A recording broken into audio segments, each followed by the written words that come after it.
Box 13, with the star of Paramount Pictures, Alan Ladd, as Dan Holiday.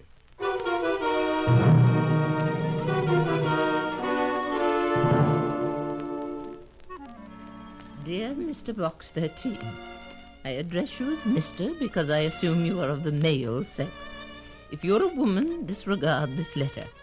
Come to my home at 7546 Brandon Drive as soon as you receive this. I shall be expecting you at once, and I shall state my reason for writing. And I shall state my reason for writing this when I have satisfied myself as to your qualifications. Very truly yours, Mrs. Matilda Cortland. Mrs. Matilda Cortland? Now, why should one of the richest women in the world and one of the least accessible be writing to Box 13?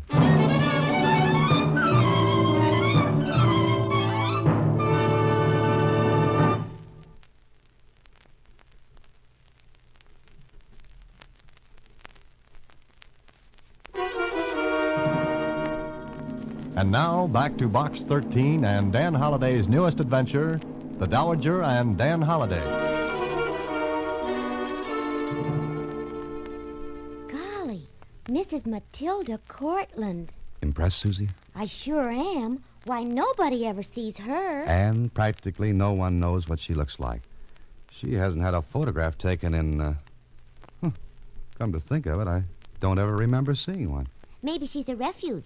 Suzy, you mean recluse. Oh, do I? When Matilda Cortland wants help, it's got to be something big. Okay, Suzy. Mrs. Cortland's wish is my command. See you later. The Cortland Mansion on Brandon Drive was the showplace of the city. People craned their necks to look at it. But all they ever saw was the dignified, prim exterior. Now, I was privileged. I saw the inside. Because when I rang the front doorbell... Yes, sir? Oh, how do you do? I'm the man from Box 13. Oh, will you come in, sir? Follow me, sir. I followed the butler down the hallway. The house was just as I expected. It was the 19th century refusing to believe that the 20th had ever rolled around. Then... One moment, if you please, sir. Yes? I beg your pardon, madam, but the gentleman you were expecting has arrived.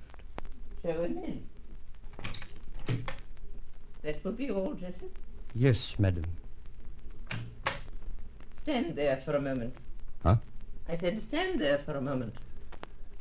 The room was darkened, the shades were drawn over the windows, and the heavy old-fashioned drapes let in very little light. Then my eyes became more accustomed to the darkness, and I saw her. Mrs. Matilda Cortland. Practically a legend.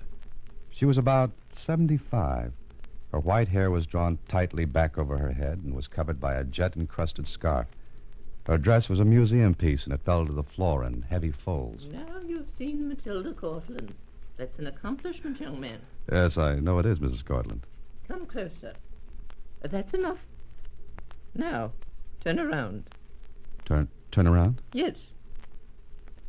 Are you a sample of what this modern age has produced?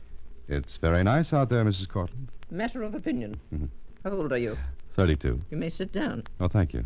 Why didn't you come sooner? I only received your letter this morning. It's after 1. I ate lunch. I've developed that bad habit. You could have had lunch with me. Well, the letter didn't invite me. No matter. This is your advertisement in the Star Times? Yes, it is, Mrs. Cortland. I saw it by chance. I never read newspapers. I form my own opinions, political, social, and moral, without aid from the press. Some of us, Mrs. Cortland, like to hear other sides of the questions that may come up. Stop arguing with me. Mrs. Cortland, I came because you asked me to. I assumed you had something in mind when you wrote to Box 13. I didn't know it would be a discussion, which neither of us... That's enough, young man. Do you have a name? Oh, yes, Dan Holiday. Daniel? Only when I'm being formal. Why did you put this advertisement in the paper? Well, I told her. She listened without changing expression. When I finished... Then you don't accept payment for your services? No, I don't. Very well. You're going to help me. Oh, just a moment now. I haven't heard what you want me to do. Does that matter? You advertised that you would go anywhere, do anything. Well, maybe what you have in mind won't interest me. Mr. Holiday, I want you to do this for me. All right, then tell me what it is. Come here this evening for dinner. Oh, I'm sorry, but I have an engagement. Cancel it. Well, I can't. Nonsense. Anyone can cancel an engagement. Look, Mrs. Cortland, this is the 20th century. I know there were days when the word of Matilda Cortland was law to the society of this city, when engagements were canceled right and left to leave room and time for your dinner parties. But I still have an engagement I intend to keep. You're unreasonable. No, correction. Independent is the word. No matter. But it does matter, Mrs. Cortland. Now, if you'll excuse me. Wait. Yes? Tomorrow night, then. I think I can make that. 7:00. Please be prompt. Do I dress? Of course. And meanwhile, I'm supposed to guess what you want me to do. I know the dinner isn't all of it. And that's quite right. You will meet my grandson and a woman. And then? And then, no matter what I say, you're not to act surprised, astonished, or give the least sign that anything is strange or new to you. No matter what you say. You think you can manage that? I'll try, Mrs. Cortland. I'll try. Remember, what I say or do may startle you, even shock you, but under no circumstances are you to betray your feelings. Now, Jessup will show you to the door. I shall expect you tomorrow evening at 7. Well, Box 13 has brought out some pretty fancy routines, but this one was different. I found out what it was all about that evening at dinner. I met her grandson. He was about 25, and a girl who was, well, maybe a little younger than he. I was still wondering what it was all about, and so was the grandson, Peter. The girl seemed nervous, ill at ease. Matilda Cortland wasn't making it any easier for her. That's right.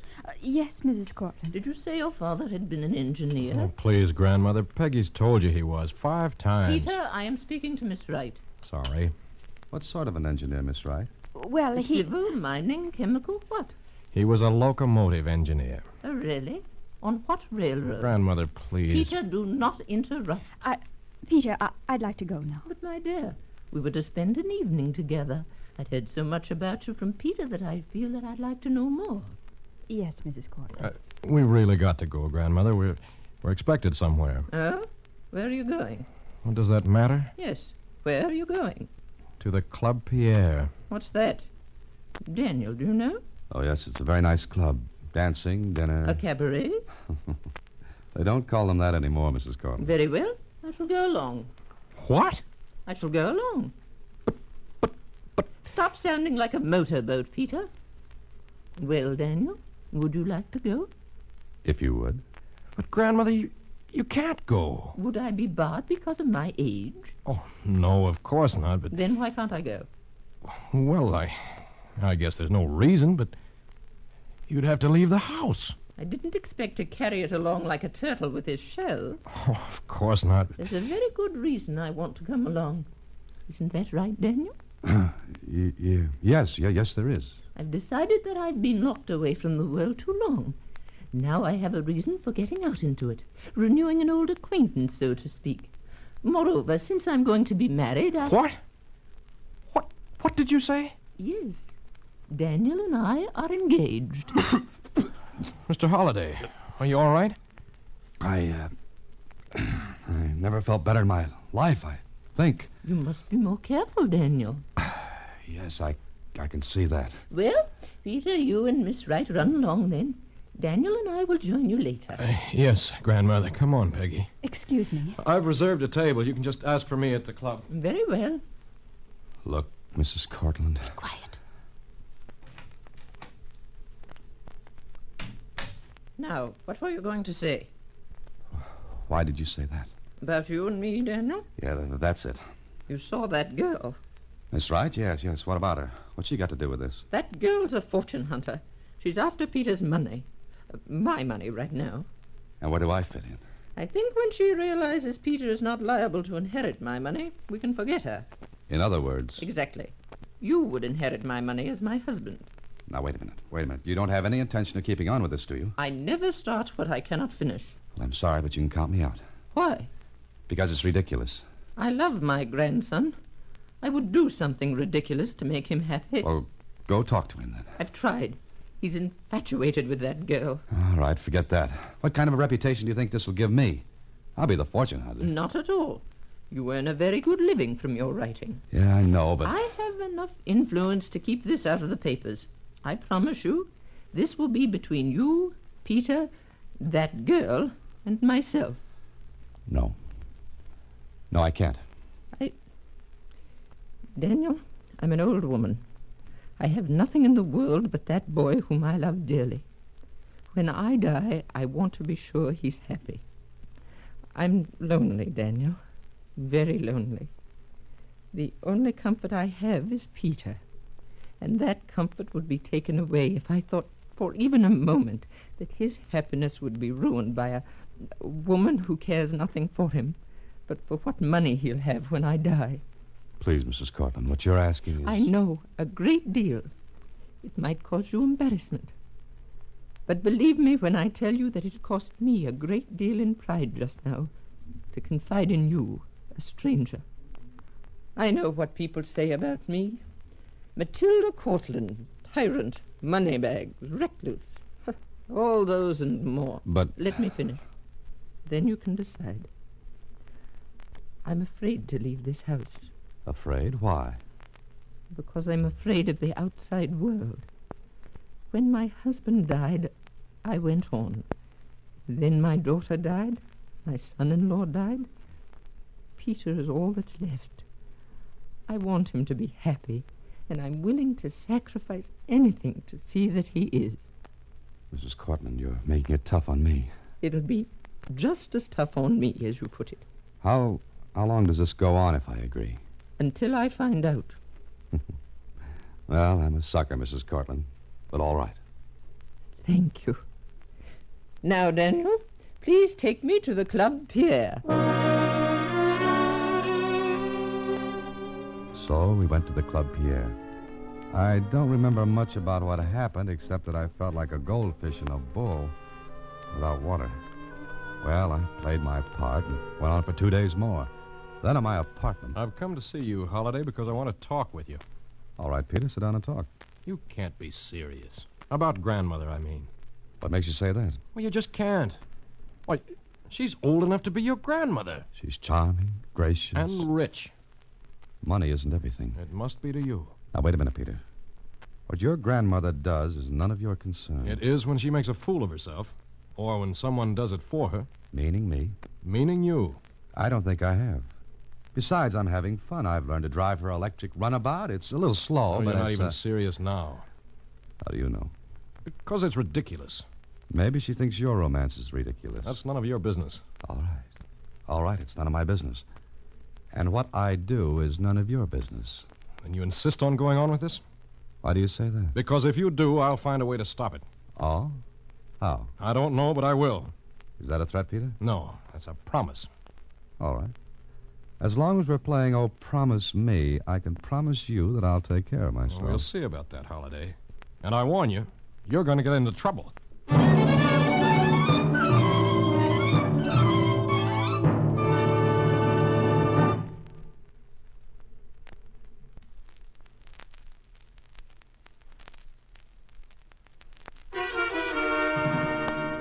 And now, back to The Dowager and Dan Holiday, another Box 13 adventure with Alan Ladd as Dan Holiday.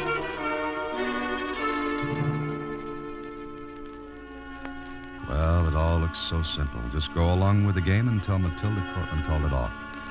Yeah, sure, that was all. Then one night at her home... Tonight, Daniel, you're taking me to the opera. Oh? Look, Mrs. Cortland, don't you think this has gone far enough? I'm not finished. Well, we're getting no place. Peggy Riders I'll is... be the judge of when we stop, Daniel. Now, hand me that case on the table there. Oh, this one over here? Yes. Here you are. Have you ever heard of the Cortland emeralds, Daniel? Oh, who hasn't? Now you're going to see them. Beautiful, aren't they? Well, I won't argue with you. They were to go to Peter's bride, as they came to me. Nice little trinkets. Each one is perfect, and perfectly matched to the next. 20 of them. You're going to wear that necklace? Yes. Fasten it for me, Daniel. All right. As I fastened the clasp of the necklace, I got a funny feeling. Maybe it was the jewels themselves, green, glowing in the yellow light of the room. Then, when I finished... Thank you, Daniel. Now, if you're ready. All right, let's go. Wait a moment. I think I hear Peter. Grandmother, are you just about ready to... The emeralds? Yes, Peter, the emeralds. I'm wearing them tonight. But you can't. Why not, Peter? Well, I mean, it's dangerous, isn't it? Why? Well, all I meant was, are you sure the clasp was tight? It won't come loose or anything. Of course not. Come along, Daniel. Yes, sure. And Peter, What? you can close your mouth now. Didn't hear much of the opera because I kept thinking how strange Peter had looked when he saw the necklace. How Matilda Cortland had looked. As if warning her grandson to be quiet, say nothing more. Then the opera was over. I drove her home. And then I went home to bed. Yeah? Who is it? Holiday, Uh-huh. open up. Well, who is it? Police. Police? Wait a second. Hey, what's up? You're Dan Holiday. That's what the name on my mailbox says. Why? Move over. Sergeant, stay out here. Now, wait. What's the big idea? Got a warrant to bring in. Maeve? What for? Sworn out by Mrs. Matilda Cortland. What? Let me see that warrant. You like the way it's written, Holiday? Well, what's the charge? Robbery. This is insane. What are you talking about? I can't talk any plainer than I did, Holiday. Robbery of what? Ooh, of about 20 emeralds. The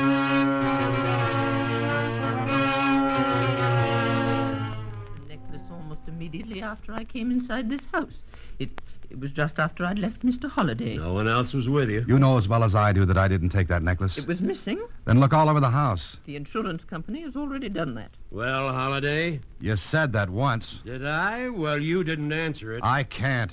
Will you need me anymore, officer? No, I don't. Excuse me. You can hang up Jessup. I've taken it here in the library. Yes, of course. It's for you, officer. Thank you. Hello? Uh-huh.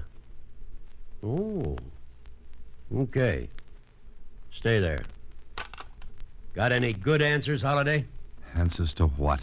How the necklace got into your apartment?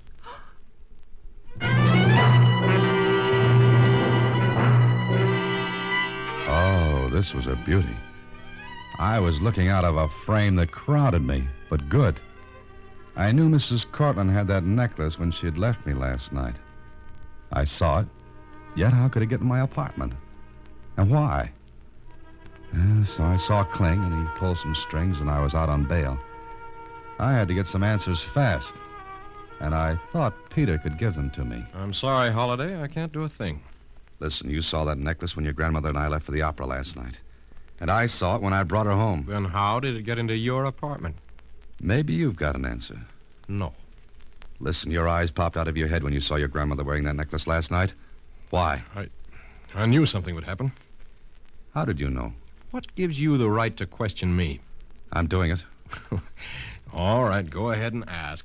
I was with your grandmother all evening. And I wasn't. If you want to check, go ahead. But it looks as though you're in a mess, Holiday. Well, there's nothing I could add to that. Sure, I checked. Peter was in the clear. He hadn't been near his grandmother from the time he saw us until the next morning. Yet someone had to take that necklace and plant it in my apartment. And it looked like a frame-up between Peter and his grandmother. But why? Why frame me? Why go through this whole elaborate fix just to fasten a crime on a guy they'd never seen before? And I got an idea. I went to the insurance company. Of course, Mr. Holiday, now that the necklace is recovered, we have nothing more to do with the case. But if it hadn't been recovered, you'd have paid the claim, right? Certainly. But it's not the insurance money they were after. Mrs. Cortland? Certainly not. Why, she's enormously wealthy. Yeah. But you know, it is a little strange, come to think of it. What's strange, come to think of what? Probably nothing, but we were due for our routine checkup in just 2 days. Checkup? Of what? Well, you must know we make a checkup on insured objects every so often. And one was due in 2 days. Yes. Oh, I see. I beg your pardon? Oh, nothing. Well, thanks very much. But it still didn't make sense. It still came back to the necklace being found in my apartment. Then I figured out another angle. And my next stop was to see Miss Peggy Wright. What do you mean? What are you talking about? I asked a simple question, Miss Wright. And that was, when were you and Peter planning to leave? Leave? Leave where? Now, cut it out. You know what I'm talking about. I say you and Peter plan to elope. We didn't. We never even thought of it. Are you telling the truth? Of course I am. Why should I lie about that? I don't know. Look, Miss Wright, are you in love with Peter? Yes. You want to get married? If it weren't for her, But if I marry his grandmother, then you wouldn't get the money. Oh, I don't care about that. Well, I could swear she was telling the truth. At first, I'd thought Peter had taken the necklace so that he and Peggy could get away from Mrs. Cortland. But it was a dead end again. And there was that other thing bothering me. Why frame me? Then I went back to see Mrs. Cortland. I can give you 10 minutes, Mr. Holiday. That's all I want. Just a couple of questions. Wait. If I promise not to prosecute, if I drop the whole thing, will you forget it? Now, wait a minute. Let me get this straight. You're willing to forget all this? Yes, Why? because perhaps I like you. Oh, no. That's not it. Then I have nothing more to say. Yes, but I have. Why did you decide to wear that necklace to the opera last night? It's mine, and I wear it when I please. But why last night? And why was it missing this morning? It's a little too much of a coincidence that you wore the emeralds last night and that they were found in my apartment this morning. Please leave, Mr. Holiday. And Peter almost fell over when he saw you with that necklace that night. And And what? this morning, when you heard it was found in my apartment, you almost fell over. Come on, Mrs. Cortland. What's going on? Do you want money to forget all about this? No, I don't want money. I want the truth. And maybe even then I won't forget it. Jessup will show you out. Jessup will find himself on the end of a fist if he tries it before I find out a few things. I'll call the police. Go ahead. I'll wait. Well, why don't you call? I have no wish to harm you. Mrs. Cortland, What were you going to say? Nothing. Nothing at all. I'm just getting an idea, that's all. An idea. Fantastic, but it made sense. I lined up my facts. First, Peter's reaction when he saw the necklace. Second, the insurance checkup was due just after the necklace disappeared. Third, Peter hadn't had a chance to touch the necklace between the time I saw it last and when it appeared at my apartment. Unless he and his grandmother were trying to frame me. That didn't make sense because there was no reason in the world for them to do it. So I called to Kling, another chase around the city, and I found the man I was looking for. Okay. I had everything I needed. And I called that evening at the Cortland mansion. I made sure Peter and his grandmother were there. And I took Peggy with me.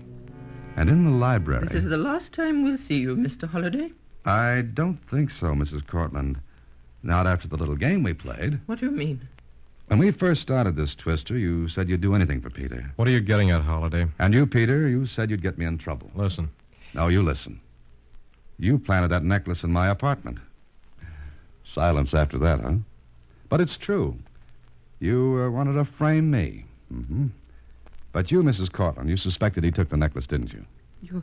You're quite mad. Oh, no. With the insurance checkup coming, you wanted to avoid a scandal because you thought Peter had taken the necklace. You had a paste one made. Uh-huh. I checked and found out. The paste one was the one you wore to the opera. And, Peter... What? That double take you did when you saw the paste necklace almost floored you.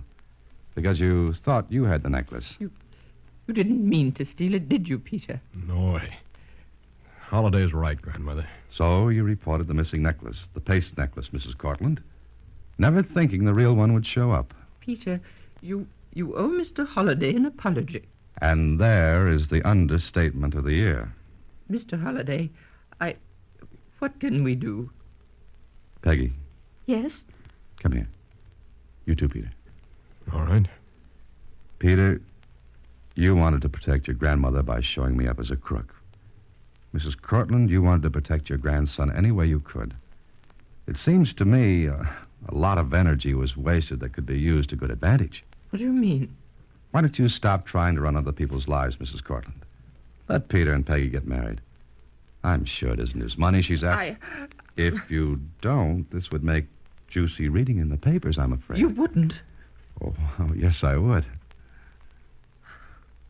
Very well. Okay, Peter. You and Peggy run along, huh? Holiday, That's good enough. So long.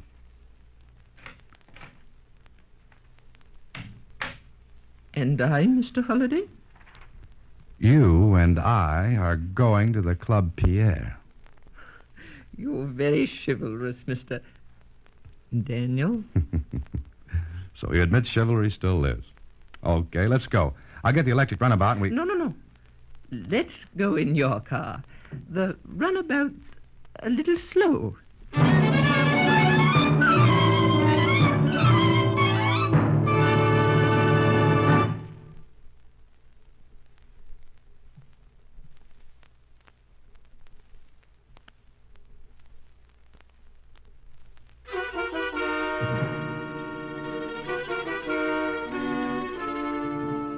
And so everything's all right now, Mr. Holiday? It sure is, Suzy. Oh. What's so funny?